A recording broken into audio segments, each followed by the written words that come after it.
মাওলানা ওরিয়া চৌড়ি বাংলার হাওয়া ওরিয়া চৌড়ি মদিনা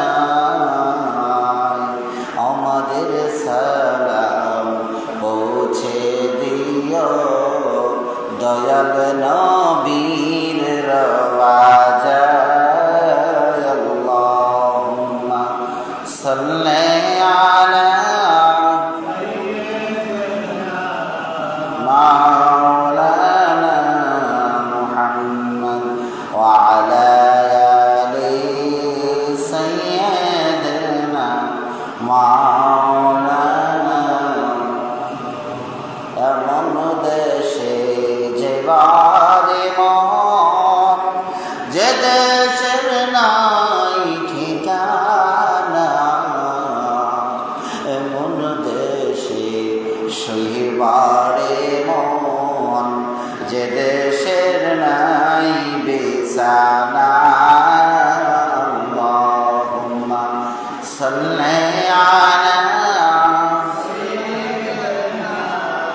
মাওলানা মুহাম্মদ ওয়া আলা আলি সাইয়্যিদিনা মাওলানা কোথায় রইলেন প্রাণের রাসূল আমাদেরকে ছাড়িয়া আপনি বিনে কি লাভ হবে এ ধরাতে বাঁচিয়া আল্লাহুম্মা সাল্লি আলা সাইয়্যিদিনা মাওলানা মুহাম্মদ ওয়া আলা আলি সাইয়্যিদিনা মাওলানা লা ইলাহা মাশাআল্লাহ লা ইলাহা और जोड़े ला इलाहा ला इलाहा ला इलाहा ला इलाहा हायरे बहु दूरे मदीना আমরা কেমনে যাব জানি না দয়াল আল্লাহ দয়া করো দয়াল মাবুদ দয়া করো নসিব করো মদিনা লা ইলাহা লা ইলাহা লা ইলাহা আমরা কেমনে যাব মদিনা আরে নবীজি আপনি বলেন না আরে স্বপ্নে যোগে দেখাইয়েন স্বপ্নে যোগে দেখাইলেন শাহে সোনার মদিনা লা ইলাহা লা ইলাহা লা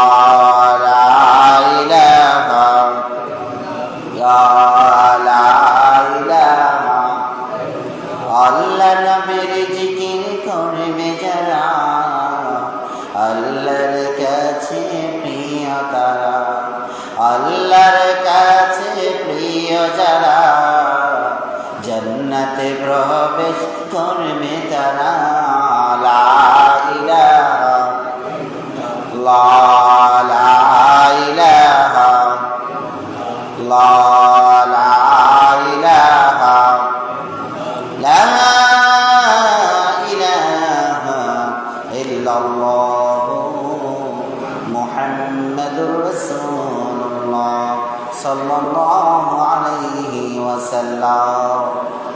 সম্মানিত মুসলিয়ানে কেরাম, আমরা আল্লাহ তাআলার দরবারে লাখ কোটি শুকরিয়া আদায় করছি যে আল্লাহ দয়া করে মায়া করে এই জোয়ার পূর্বপাড়া চৌধুরীবাড়ি জামে মসজিদে সবার আগে যে আল্লাহ আসার বসার তৌফিক দান করলেন, শুকরিয়া দান সেই আল্লাহর শিখানো কালেমা দিয়ে শুকরিয়া আদায় করছি, পড়ছি সবাই আলহামদুলিল্লাহ।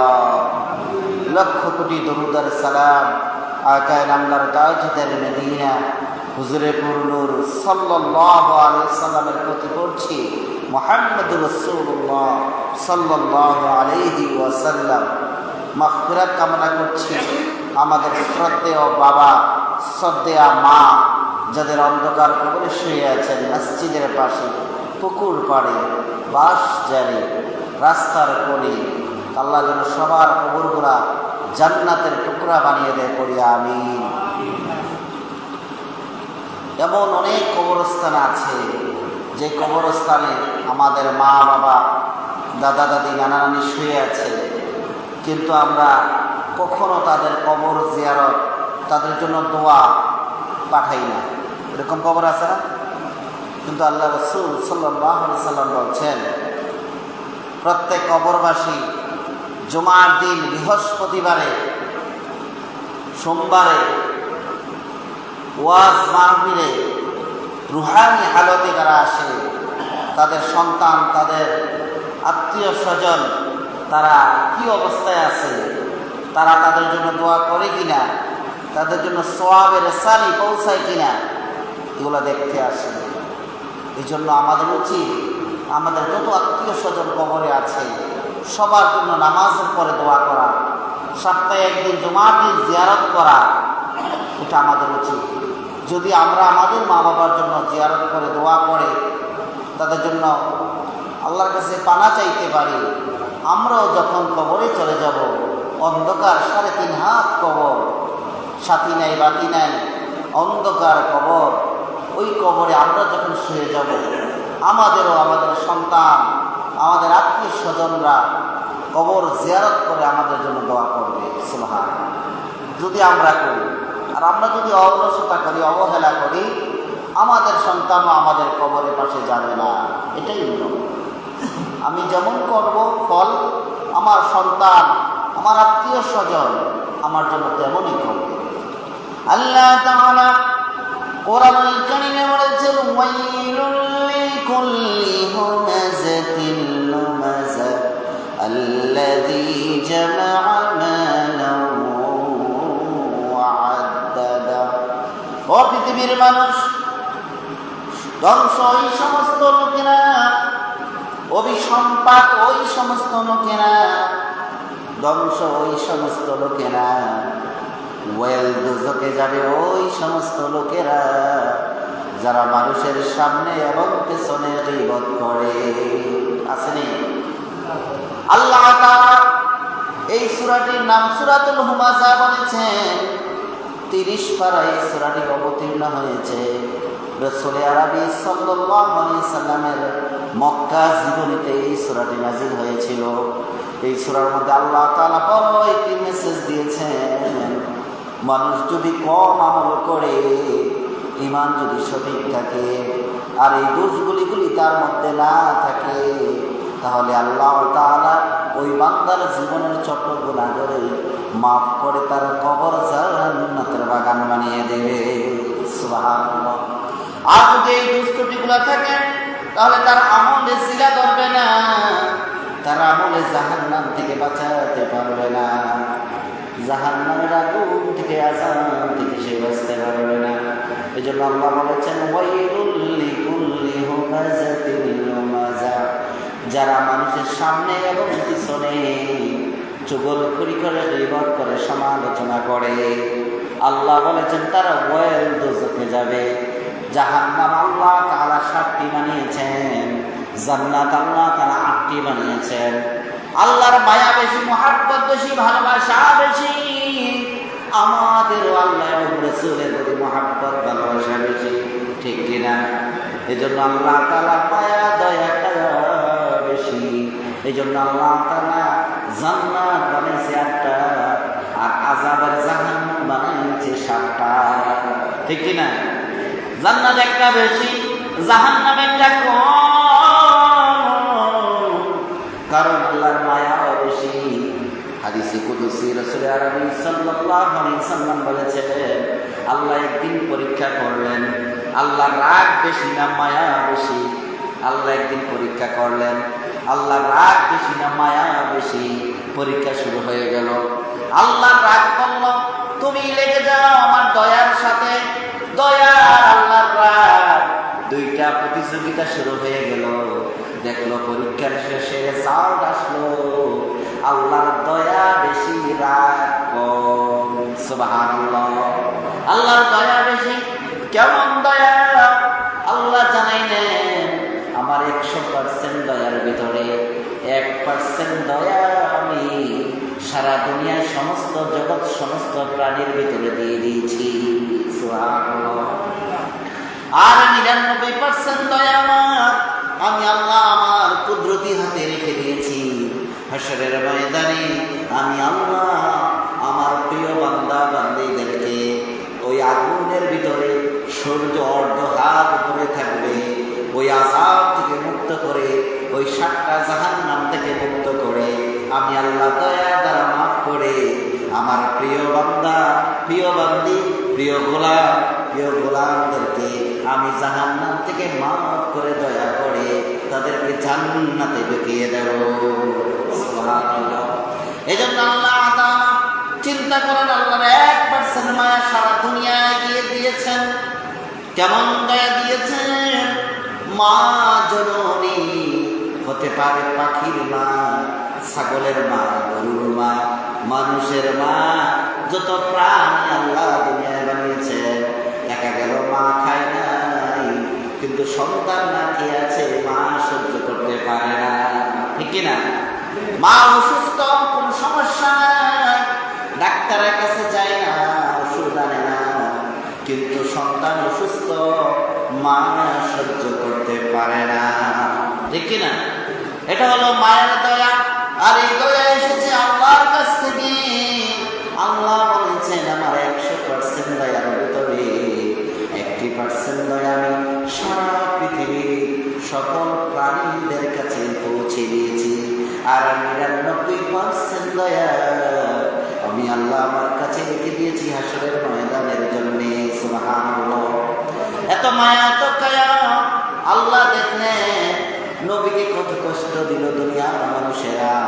আবু জাহেল, উতবা, শায়বা, ওয়ালিদ ইবনে মুগীরা, আবু লাহাবরা ও খ্রিস্টান মাসারা আল্লাহ রাসূলকে কত কষ্ট দিলেন, কিন্তু আল্লাহ রাসূল দোয়া করলেন না।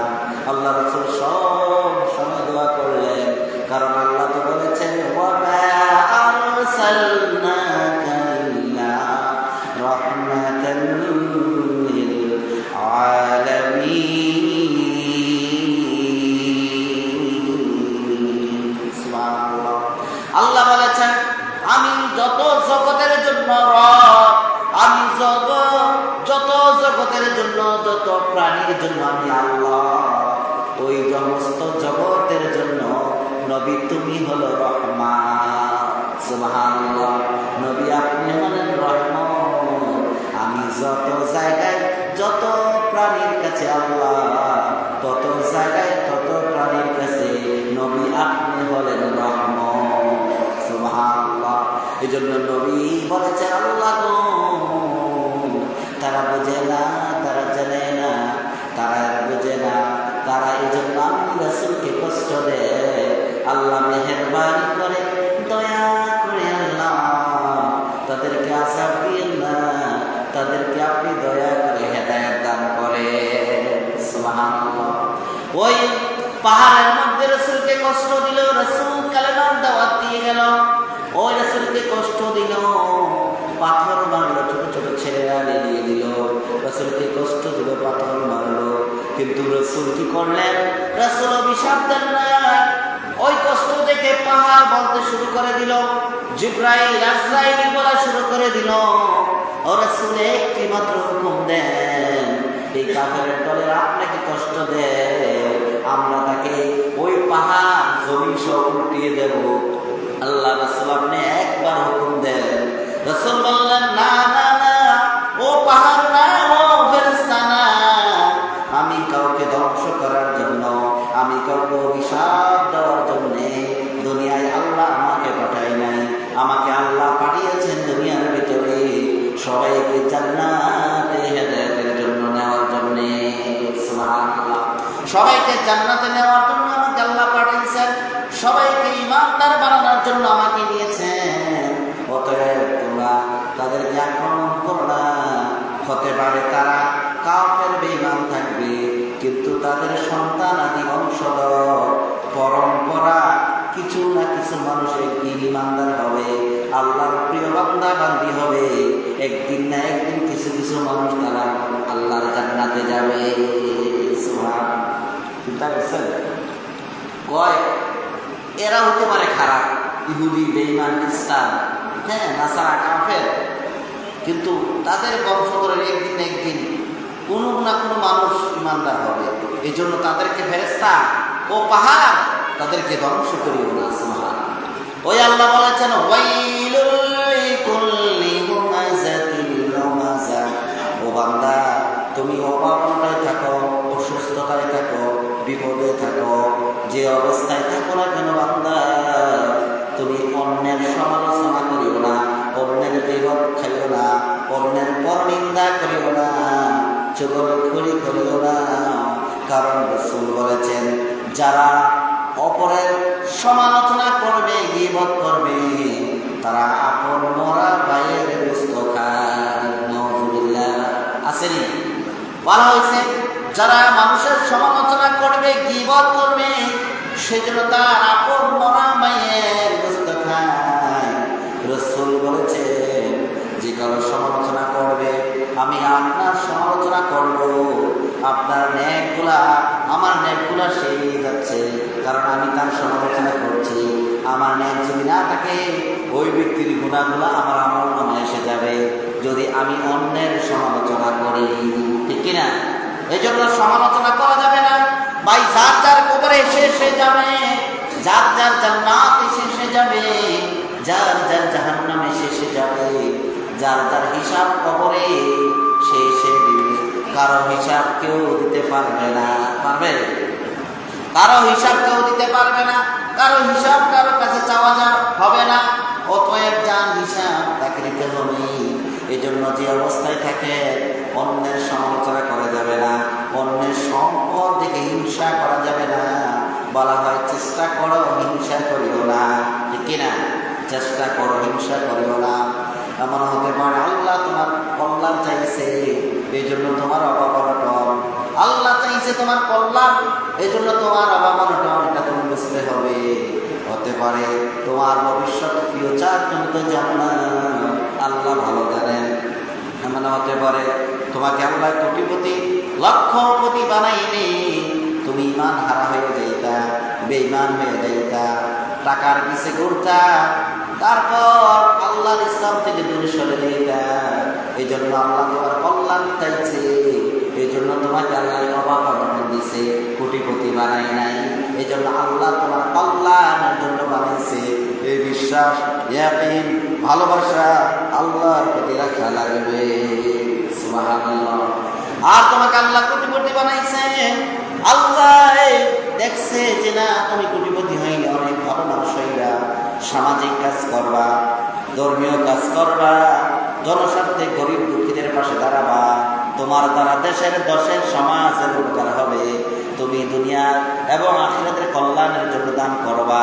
এই জন্য আল্লাহ ভালোবেসে বুঝছে তোমার কল্যাণের জন্য তোমাকে আল্লাহ লাখপতি, কোটিপতি, এমপি, মন্ত্রী, চেয়ারম্যান, মেম্বার বানাইছে। সুবহানাল্লাহ। তাহলে বোঝা গেল আল্লাহ রাসূলের হাদিস থেকে আল্লাহ যাকে যেভাবে রাখছে এটাই তার জন্য কল্যাণ।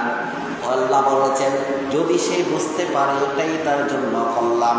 যেমন আল্লাহ তাআলা 28 পারা সূরা জুমার ভিতরে বলেছেন, ইয়া আইয়ুহাল্লাযীনা আমানু লিয়াউমিল জুমআ ফাসআউ ইলা যিকরিল্লাহি ওয়া যারুল বাই'।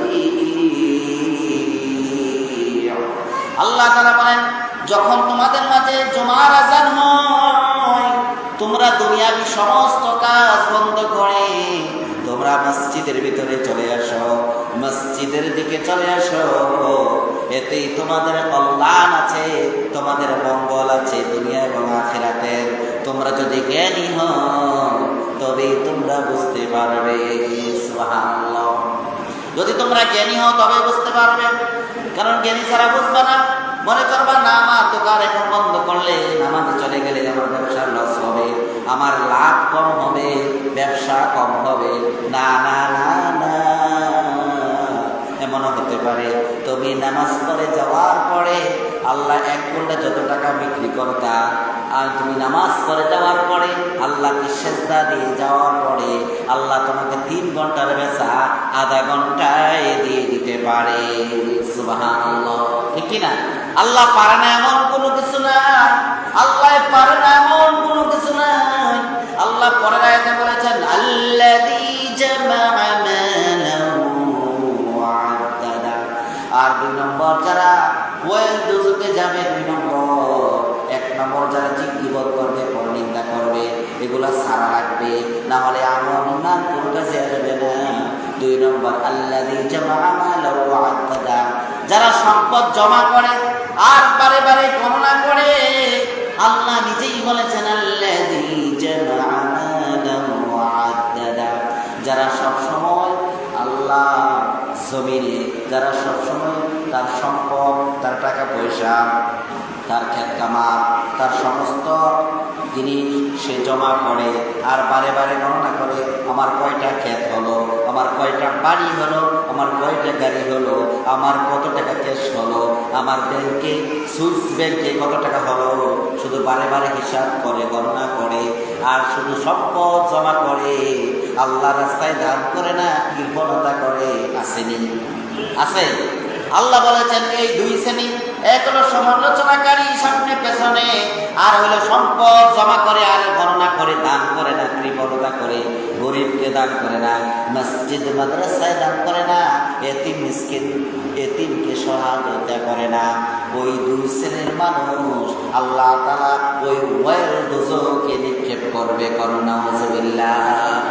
আমাদের মধ্যে দেখা যায় এই যে মাহে রমজান গেল গত মাসে, যায় নাই? রমজান গেলে অনেকে যাকাত দেয় নাই, অনেকের টাকা হলো 5 কোটি টাকা, অনেকের টাকা হলো 10 কোটি টাকা, অনেকের টাকা হলো 10 লাখ টাকা। ওই হিসাবে সে 2.5 লাখ টাকা আল্লাহ রাস্তায় দেওয়া যাকাত তার জন্য ফরজ ছিল। কি ছিল? ফরজ ছিল। আল্লাহ কোরআনুল কারীমে প্রায় 84 জায়গায় নামাজের কথা বলেছেন।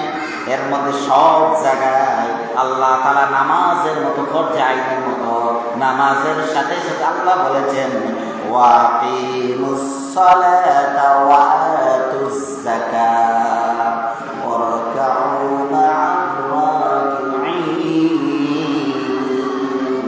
আল্লাহ বলেছেন ও ঈমানদাররা, তোমরা নামাজ কায়েম করো আর যাকাত আদায় করে দাও, যাকাত প্রতিষ্ঠা করো। নামাজের সাথে সাথে যাকাতের কথা আল্লাহ তাআলা পুরো কোরআন শরীফে বলেছেন। অথচ আমরা যাকাত 50,000 টাকা যাকাত দিছে, 20,000 টাকা যাকাত দিছে। ওনার যাকাত হয়েছিল 2.5 লাখ, 5 লাখ, 10 লাখ, 2.5%, ঠিক কিনা? তাহলে আল্লাহ রাসূল বলেছেন কেউ যদি তার যাকাত পুঙ্খানুপুঙ্খানুরূপে হিসাব করে না দেয়, কম বেশি দেয়, পূর্ণ হিসাব করে না দেয়, ওই সম্পদ হাসরের ময়দানে তার গলায় সাপ আকারে ঝুলিয়ে দেওয়া হবে। ওই গলার ভিতরে, পেটের ভিতরে ওই বিরাট অজগর সাপ তার সম্পদ তাকে গালের ভিতরে কামড় দিতে থাকবে, তাকে পেঁচিয়ে ফেলবে। তখন ওই সাপ বলতে থাকবে, ও মানুষ, ও বনি আদম, আমি তোমার দুনিয়ার সম্পদ, তোমার টাকা পয়সা, তোমার গয়না, তোমার স্বর্ণ রূপা, তোমার সম্পদ আজকে হাসরের ময়দানে তুমি সঠিকভাবে দুনিয়ায় যাকাত দাও নাই, ফরজ হুকুম। এই জন্য আজকে আমি সম্পদ তোমার অজগর সাপ হয়ে গেছি, তোমাকে দর্শন করতেছি। নাউজুবিল্লাহ। এই জন্য 2 নম্বর, আমাদের যত সম্পদ থাকবে পূর্ণ 1 বছর হইলে ওই সম্পদের 2.5% আল্লাহ রাস্তায় দিয়ে দেওয়া, যাকাত দেওয়া ফরজ। কি ফরজ? ফরজে আইন। নামাজ যেমন ফরজ, যাকাতও তেমন ফরজ, হজ যেমন ফরজ, যাকাতও তেমন ফরজ। নামাজ যেমন ফরজ, যাকাতও তেমন ফরজ। সুবহানাল্লাহ।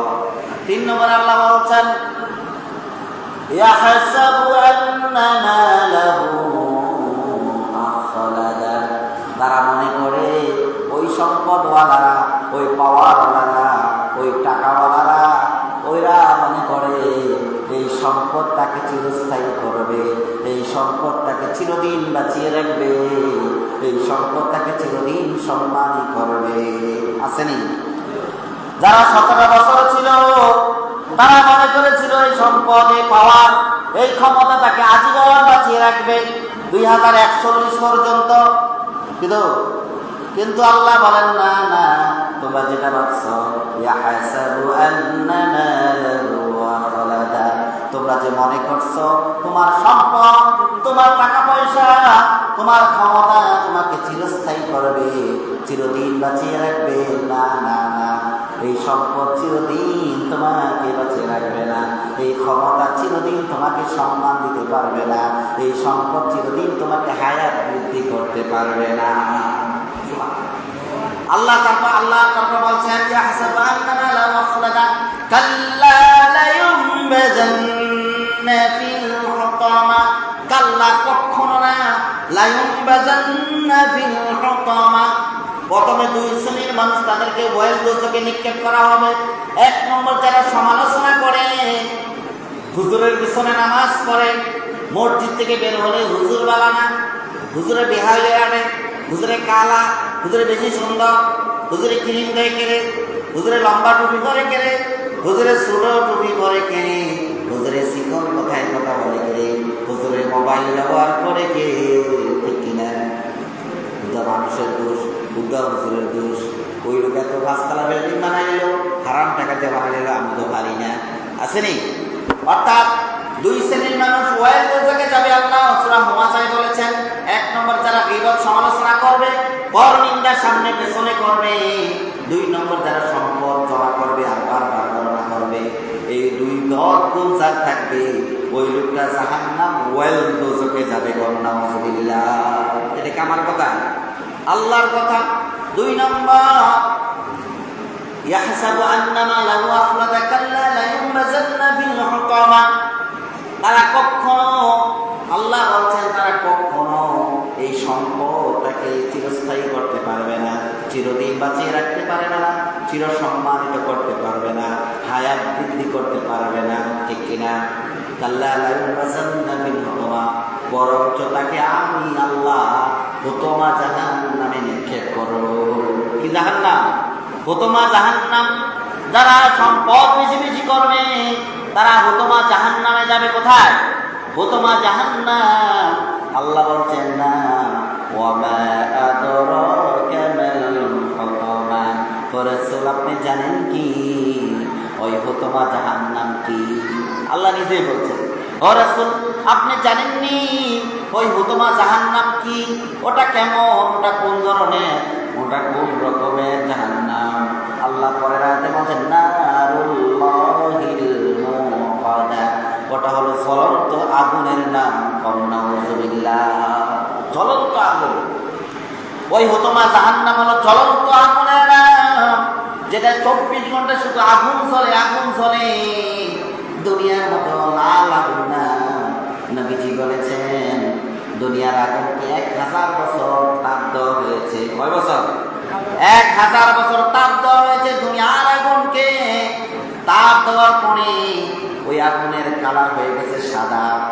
আল্লাহ বলছেন ফেরেশতা আরো 1000 বছর এই আগুনকে তাপ দাও। 2000 বছর তাপ দেওয়ার পরে আগুনের কালার হলো লাল। কি? লাল কালার আগুন, জাহান্নামের আগুন। আল্লাহ বললেন ফেরেশতা আরো 1000 বছর জাহান্নামের আগুনকে তাপ দাও। 3000 বছর জাহান্নামের আগুনকে তাপ দেওয়ার পরে জাহান্নামের আগুনের কালার হলো নিকুশ কালো। কি? নিকুশ কালো। ওই জাহান্নামের আগুন হলো কালো, দুনিয়ার আগুন হলো লাল। দুনিয়ার আগুন থেকে জাহান্নামের আগুনের পাওয়ার 70 গুণ বেশি। আল্লাহু আকবার। কত গুণ? 70 গুণ বেশি। তাহলে এখন ওই আগুন আর আগুন কেমন কাজ করে, ঠিক না? দুনিয়ার আগুন যদি আঙ্গুলে লাগে যতটুকু লাগবে অতটুকু আঙ্গুল পড়ে যাবে, চুল কিন্তু পড়বে না, ঠিক কিনা বলেন? দুনিয়ার আগুন যেখানেই লাগবে ওই জায়গাটা একটু পড়বে, আর অন্য জায়গায় কিন্তু পড়ে না, ঠিক কিনা? কিন্তু জাহান্নামের আগুন এমন পাওয়া, জাহান্নামের আগুন যদি আপনার আঙ্গুলে একটু লাগে আপনার কলিজা সহ পুরে সরকার হয়ে যাবে। চিন্তা করছেন? এই জন্য আল্লাহ রাসূল বলেছেন দুনিয়ার আগুন থেকে জাহান্নামের আগুন 70 গুণ বেশি। এই জন্য রাসূল জানাইলেন উম্মতেরা বুঝে শুনে তারপর গুনাহ করিও। যদি জাহান্নামের আগুন সহ্য করতে পারো তাইলে গুনাহ করিও, ঠিক কি না? যদি জাহান্নামের আগুন সহ্য করতে পারো, তোমার যদি ক্ষমতা থাকে তাহলে তুমি গুনাহ করিও। যদি ক্ষমতা থাকে তাহলে তুমি গুনাহ করিও। যদি জাহান্নামের আগুন সহ্য করতে পারো তারপরে তুমি গুনাহ করিও, তার আগে তুমি গুনাহ করিও না, ঠিক কি না? ওই আল্লাহ বলছেন ও নবী ঘোষণা হলো জ্বলন্ত আগুনের নাম জ্বলন্ত আগুন। ওই জাহান্নামের আগুন পাওয়ার আগুন নিকষ কালো, ওই জ্বলন্ত আগুনের নাম হলো জাহান্নামে হুতমা। কি? জাহান্নামে হুতমা।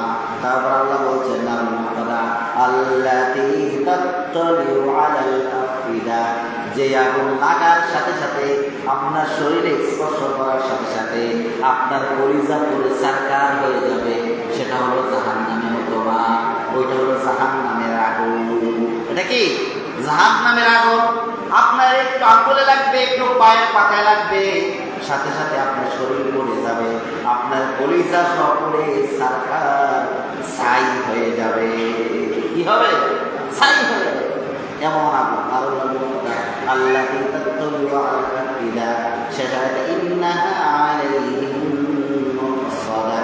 নিশ্চয় ওই আগুন কাউকে ছাড় দেয় না, ওই আগুন কাউকে ছেড়ে দেবে না। ওই জাহান্নাম যে ঢুকবে সেই জাহান্নামের আগুন ভোগ করতে হবে। এই জন্য আমাদের উচিত অন্তত 5 ওয়াক্ত নামাজ জামাতের সাথে আদায় করা, জামাতের সাথে নামাজ পড়তে হবে। যদি আমরা ইমানদার হই, যদি আমরা জান্নাতে যেতে চাই, নামাজের কোনো বিকল্প নাই, কারণ জান্নাতের চাবির নাম হলো নামাজ। কি? আসসালাতু মিফতাহুল জান্নাহ, নামাজের চাবি হলো জান্নাতের চাবি হলো নামাজ। জান্নাতের চাবি কি? নামাজ। এই জন্য রিকোয়েস্ট থাকবে 5 ওয়াক্ত নামাজ আমরা ছেড়ে দেব না, জুমার নামাজ ছেড়ে দেব না। সবাইকে 5 ওয়াক্ত নামাজ পড়তে হবে, কারণ সবার হিসাব সবার কবরে দিতে হবে, ঠিক কিনা? আল্লাহ তাআলা আমাদের সবাইকে 5 ওয়াক্ত নামাজ জামাতের সাথে পড়ার তৌফিক দান করুন। সবাই বলি আল্লাহুম্মা আমিন। ওয়া আখিরু দাওয়ানা আলহামদুলিল্লাহি রাব্বিল আলামিন। যারা সুন্নাত পড়েন নাই মেহেরবানি করে জায়গাটা পড়ে নেন।